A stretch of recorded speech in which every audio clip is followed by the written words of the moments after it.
Hey guys, good morning. This is Diary of a Coach, episode 285. 285, Diary of a Coach. It's a warm morning on Saturday, and this is coming to you live from the federal capital city, Abuja, in Nigeria. That's in West Africa. I feel so tired, but I feel so inspired. Today is the graduation day of streams 5 and 6 of the Business Study Group program. I feel fired up, I feel grateful, I feel elated, I feel humbled.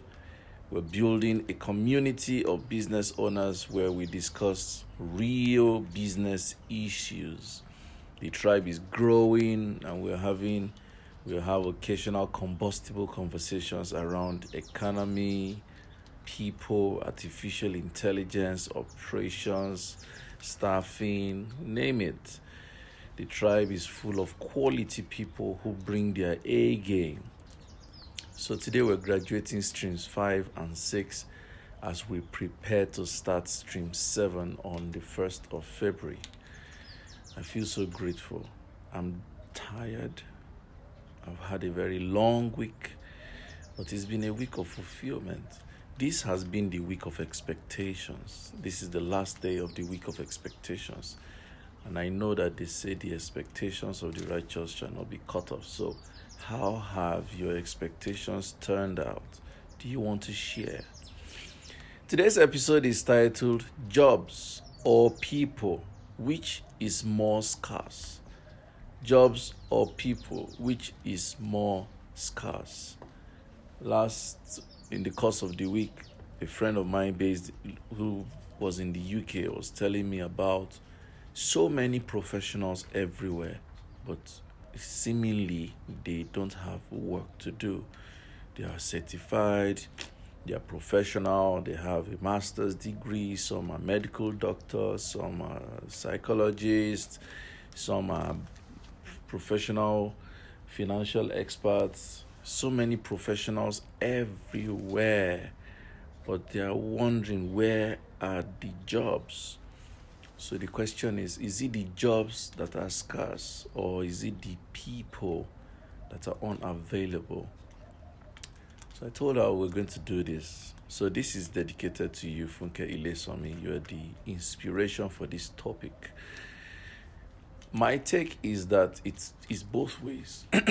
But I think that there are jobs everywhere. In fact, it's proven that when you don't have the job you're looking for, you can create the work you want. If you don't have the job you're looking for, you can create the work you want. It is not that there are no jobs. I think that people are just either wrongly skilled or have a wrong expectation. Jumoke says, I would say relevant skills are lacking. A lot of jobs are no longer relevant today. That's another angle to it. There are a lot of jobs, but I think that there is skewed skill sets or there is wrong expectation. And then to add to the list is what Jumoke just said. Some jobs are actually obsolete. They are not applicable for today. So last week, Subcar advertised that we wanted someone who loves, likes, and enjoys selling. You like, and enjoy selling. And we were willing to work with you for the next 10 years, where we're going to help you work in our system and help you evolve into one of the biggest salespeople in the world. The nomenclature of selling and marketing has changed, but I find that people are still hung up on the old school selling ways. Many people who say they want to be salespeople or business development people are not paying attention to the skills like storytelling, to skills like mirroring, to skills like hypnosis, which has become the newer trend in marketing and selling. So yes, I agree with Jumoke when she says some job roles, especially how we define them, they have become obsolete. But the more important problem I have found is that people are not properly skilled. That's the first problem I've noticed. People just go to get the qualification without having the skill. So, oh yeah, I'm a professional this. Oh, I'm certified in this. Oh yeah, I spent many years building this and doing this course. Then when you're done with the course, the thinking and application and adaptability becomes a problem. So you have people. I was discussing with Isaac Onoja, my colleague, a few days ago, and we were complaining about the fact that sometimes we employ people and we have to still do the work that we employed them for. So you see that it's not a lack of the job. It's the fact that when you're on the job, are you bringing to bear the right skills on the job and for the job? That's number one problem I found. Number two problem I've found is that some people have wrong expectations. I'll give you two classical examples. So this same past week, I interviewed two different people and they are not in a job at the moment. The two people, a male and a female, are not in any job at the moment. And when I interviewed them, they had experiences. They have worked in places, but right now they lost their jobs. And I was talking with them and we came to a point and I said, okay, so how much should you be paid? And they named their rate and their fees. And I projected the long term of the job. I said, so this is the organization, these are the opportunities, these are the potentials, this is the guaranteed, and this is dependent on what you can bring on the table. But if you look at the collateral advantage, the kind of organization, the kind of boss, the kind of contacts you'll be making, the kind of opportunities that abound in this particular organization, I think that this pay, you should take advantage of it and then grow on it.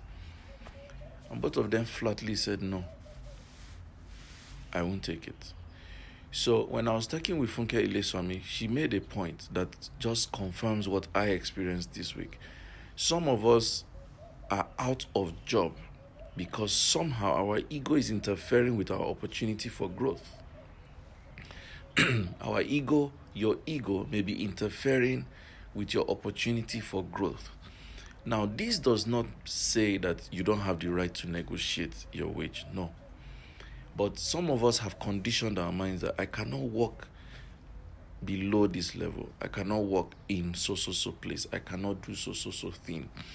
And so you find that where you would have stooped to conquer, your ego is getting in the way. Where you could have stooped to conquer, your ego may be getting in the way. So many times it's not, and I strongly believe that it's not lack of jobs. What is more scarce is skillful people who should have been in the jobs. That is my take. Skillful people are lacking who should have been in the jobs. And then people have wrong expectations. Idanyi says, Requirement said, we are getting better at what we shouldn't be in the first place. A lot of people are highly but wrongly skilled and qualified. I agree. Totally agree. Jumoke says, that phrase, stoop to conquer, is only for discerning minds. Yes, so unfortunately, discerning minds is not common. Just like they say, common sense is not common. So I think that there are jobs. I think that the right skills are lacking. I think that people have ego issues or misplaced expectations. I think that many people are not building the right fit for jobs that are available. I also feel that there is a place for mental laziness.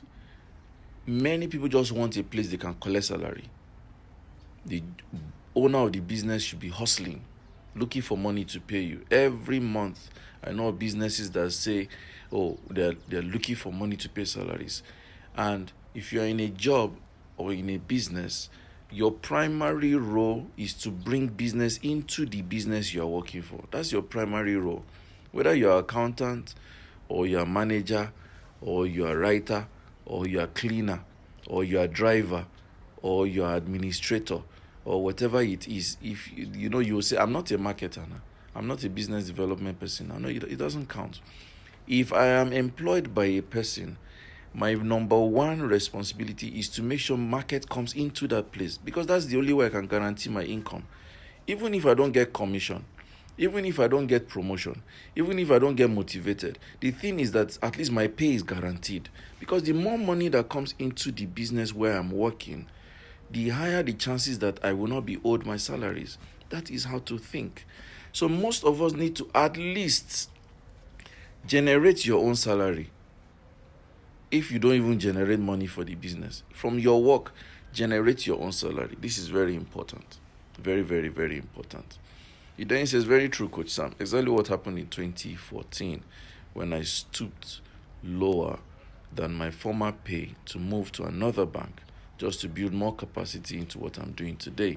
At times, you really need to stoop to really conquer. Many should read that book again. Thank you so much. Thank you so much. So these are some of the things I have shared in my book based on logistics. Based on logistics is a I don't know. That book is something else. And I shared a lot of business wisdom in it. And I call them common sense tricks to doing business from Nigeria. So if you have not pre-ordered based on logistics, I think you're taking too long to pre-order. It's taking too long for you. It's just 3K. Many people had pre-ordered Scarify, and we've converted it to based on logistics. So if you pre-ordered Scarify, you don't need to pre-order based on logistics. It's the same book. But hey, who says you cannot order more copies for your friends? I have someone who has ordered 10 copies. I have someone who has ordered 5 copies. I have someone who has ordered 7 copies. Some people 2 copies. Some people 4 copies. And majority ordered 1 copy. Can we do another faith work and order an extra copy of based on logistics? Thank you so much. Akban Friday says, you're doing a great job. Kudos to you. Thank you, my brother. I appreciate you people. This is Diary of a Coach, episode 285. For employers, please, I would like you to Google your job roles, job descriptions for your business, and make sure that the job roles are relevant and current. If you're a business owner watching this diary, please go through each job in your organogram and ensure that the job description and the KPIs and the job specifications are modern. They should not be old school. Please verify that they are modern. And then verify that the person in that role is growing, is evolving with the time. It's very important, so that we don't put all the blame on the people looking for work. Even we as business owners must ensure that job roles are adaptable, are relevant, are evolving, and they are modern. Very, very important if you ask me. And if you're a job seeker or an applicant, build skills. I was on Christian Broadcasting Network yesterday, and there was a lady in the studio who I called a fixer. She was busy doing so many things. So I turned and said, you must be a fixer here. Eh? And she laughed and she said, I like that name. Because she, in my opinion, she had adaptable skills. She was dressing them, coloring them, cleaning them, fixing. I was like, whoa, what a wahoo. So I think that employees should grow skills that are across board. Don't just say, well, I'm an accountant. What do I have to do with administration? Well, I'm a business development person. Why should I be learning accounting? I think you should grow skills because it will just come handy. You really don't have an idea where these things will play out. And it is very important for you to increase your skill set. If you think of yourself as a toolbox, you will fill yourself up with tools. I'd like you to write that down. If you see yourself as a toolbox, you will fill yourself with tools. That is how to grow your skill set. Thank you for watching Diary of a Coach. I love you guys. Take care of yourself. Have a beautiful Saturday. I'm off to our graduation and a long day of teaching business conversations. Thank you. Have a wonderful day. And hey, if you want to join BSG Stream 7, we have only 2 slots left. Only 2 places for the Stream 7 class to be filled up. And I would like you to be a part of it. So send me a DM or drop a comment and my people will reach you. Don't forget to subscribe based on logistics. No, don't forget. Thank you. Love you. Love you. Love you. Mwah. I'm done. Bye.